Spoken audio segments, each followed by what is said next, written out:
지난 2017년 11월 포항에서 발생한 규모 5.4의 강진은 자연지진이 아니라 인근 지열발전소 때문에 일어났다고 정부 조사단이 결론 내렸습니다.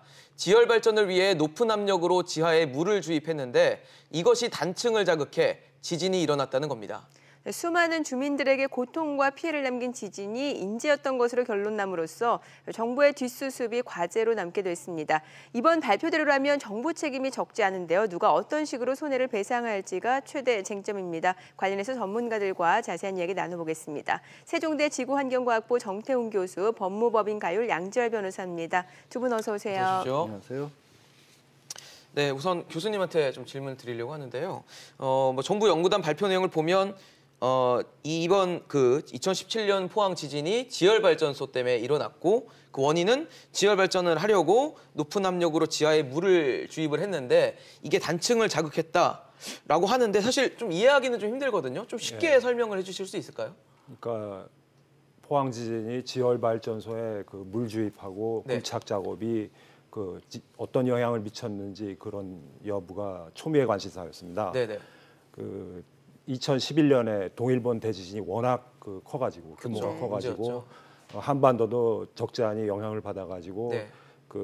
나지 않던 지진이 한반도 곳곳에 나고 급기야는 경주 지역의 규모 5.8이라는 100여 년 만에 최대 지진으로 사상 초유의 네. 지진이 기록되고 그래서 그 여파로 그 자연 지진의 여파로 난 것이지 굴착 작업하고는 별 연관성이 없다는 그런 의견도 있었습니다. 그런데 근본 조사단의 조사 결과로 어느 정도 영향이 있었다 하는 그런 결과가 나온 것입니다. 그렇군요. 그 내용을 보면 이제 유발 지진이라든지 촉발 지진 이런 단어가 나옵니다.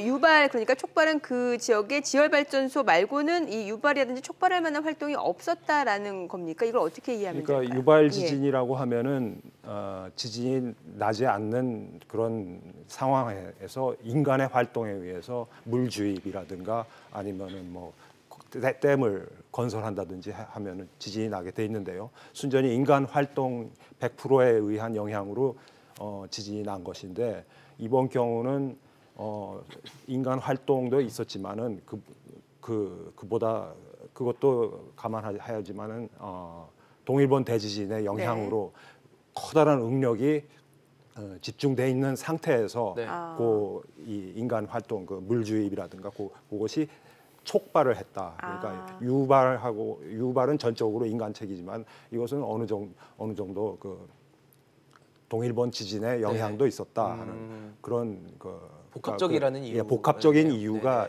있다 하는 결론입니다. 근데 지금 원인으로 지목되고 있는 게 이 포항 지열발전소인데 제가 알기로는 국내에서는 처음으로 지어진 지열발전소라고 들었거든요. 근데 구체적으로 어떻게 작동이 되는 건가요? 보통 지열발전소 하면 화산 지역이나 뜨거운 지역에서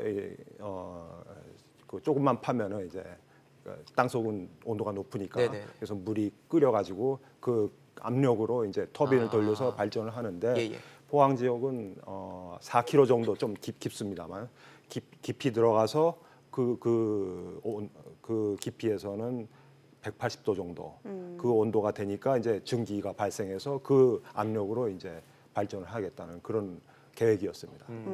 사실 이 지열 발전이라는 게 우리나라가 처음 시도하는 건 아닐 것 같고 그럼 다른 나라에서도 이 지열 발전소가 있을 것 같은데 만약에 이런 지진을 유발할 정도의 지열 발전을 했다라고 하면은 우리하고 다른 나라 근본적으로 방법이 다른 겁니까? 아니면 왜 그런 겁니까? 그러니까 다른 나라 화산 지역 같은 데서는 그렇게 깊게 안 파고 그 인근에서 얻을 수 있으니까 문제가 없는데 문제는 좀 깊이 파고 아까 4km가 깊은 거죠? 4km 정도면 좀 깊죠.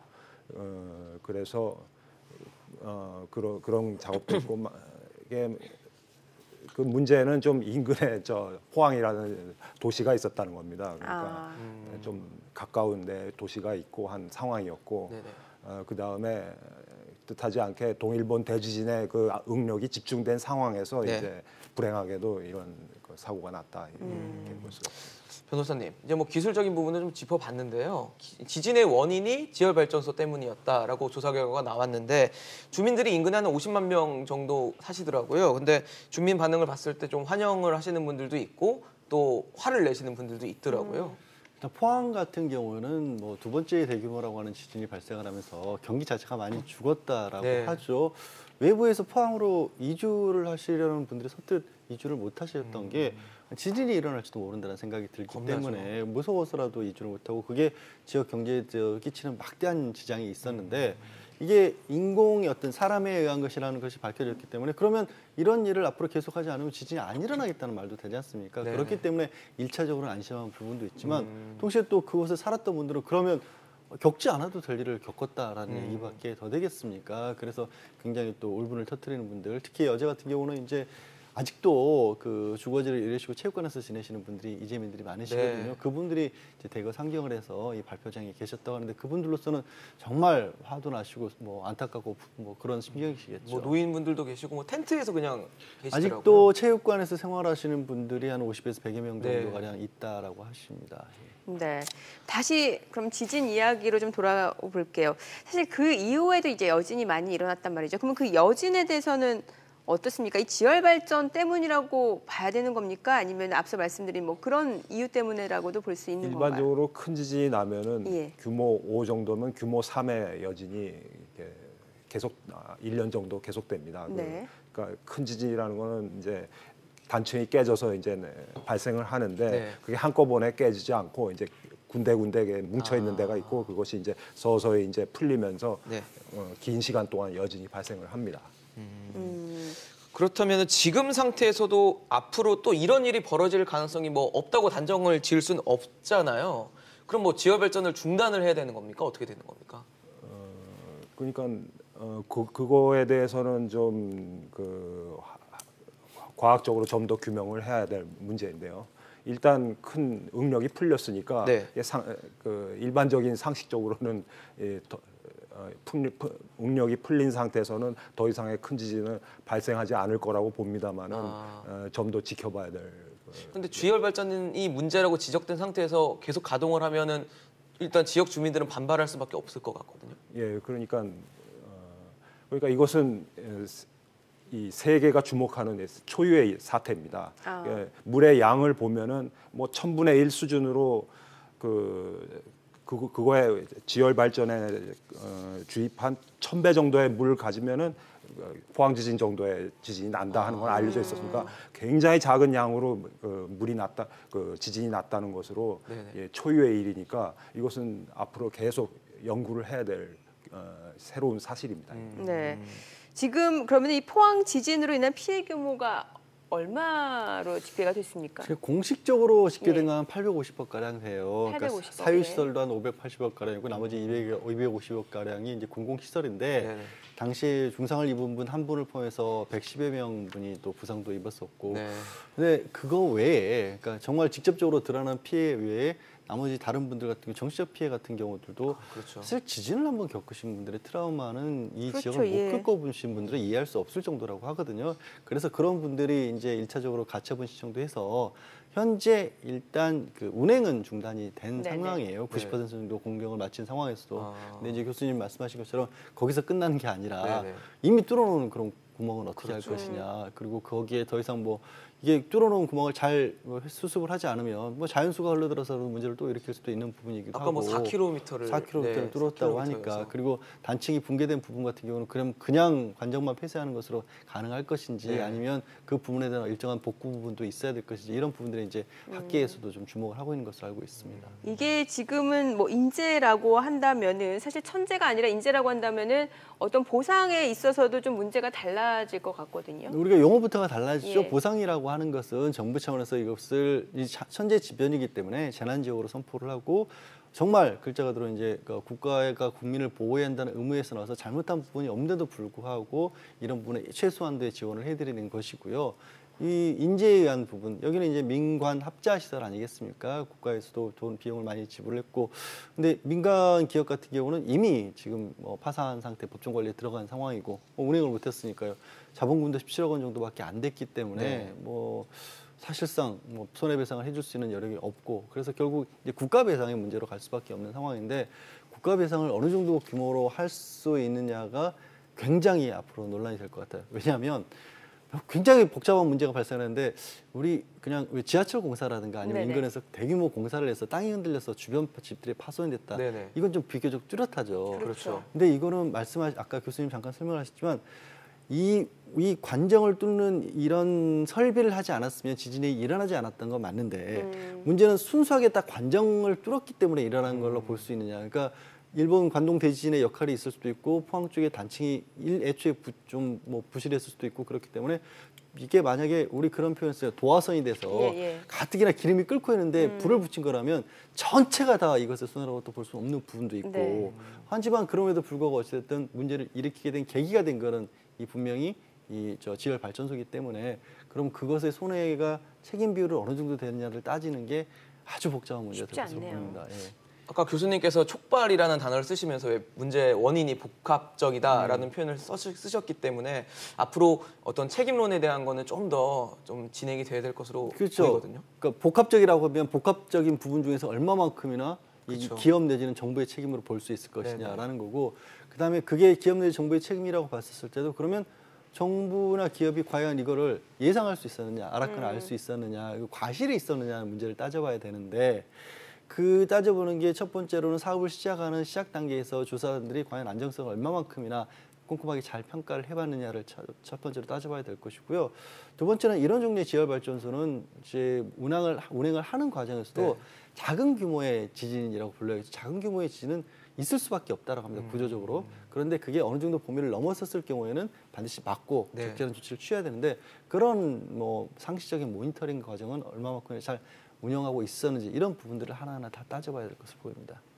네, 이번 뭐 포항 지진에 대한 원인에 대한 결론이 난 상황에서 어떻게 보면 가장 큰 문제는 이 주민들일 텐데요. 주민들이 받은 돈이 뭐 재난지원금 900만 원 그리고 성금 500만 원이 전부라고 들었습니다.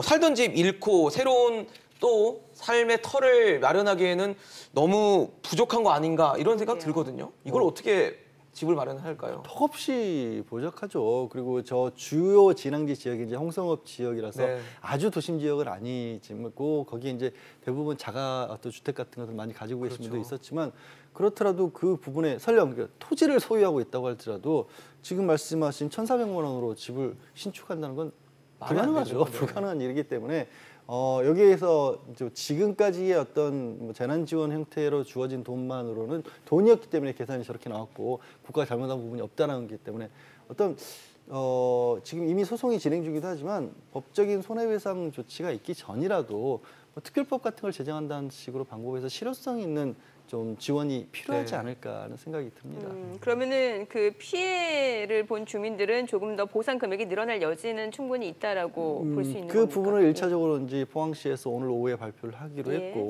그 국가에서도 저는 이 부분에서는 분명히 어떤 대책이 마련을 해야 될 것이 왜냐하면 이미 많은 분들이 손해배상 청구를 국가배상 청구를 하셨거든요. 그럼에도 불구하고 국가배상 청구가 얼마만큼 언제 인용이 될지 알 수 없는 겁니다. 지금 2017년도에 일어난 일, 뭐 2년여가 돼가도록 주민들이 사실 생활 근거지를 잃고 있는 분들이 많이 계시기 때문에 일단 그 부분에 대해서는 몇 년이 걸릴지 모를 소송의 결과만을 막연하게 국가가 기다리기보다는 긴급한 조치를 조금 더 적극적으로 취해야겠죠. 아까 뭐 특별법 제정이나 이런 부분에 대한 정부의 대응도 말씀을 하셨는데 사실 뭐 얼마 전에 저기 광화문에서 철거가 되긴 했지만 세월호 사건 같은 경우는 정말 범국민적으로 되게 지원을 하자는 목소리도 컸고 그랬거든요. 근데 상대적으로 이 포항 지진 같은 경우는 좀 소외되는 느낌들이 좀 있었던 것 같아요. 그런 부분도 있고 왜 그럴 수밖에 없었냐면 이제 상상을 하기 어려웠죠. 저부터도 이게 지열 발전소를 지어서 물을 주입하는 바람에 저렇게 대규모의 지진이 일어날 수가 있다. 아까 교수님께서 이게 세계적인 유례가 없는 일이라고 말씀하셨듯이 정말로 유례가 없는 일이었기 때문에 체감하기가 굉장히 어려웠던 것으로 보입니다. 그래서 국민적인 관심 같은 거 필요할 텐데 그래서 이제 말씀드린 것처럼 뭔가 좀 더 적극적인 어떤 조치가 있어야 될 것 같다라는 말씀을 드린 거죠. 네.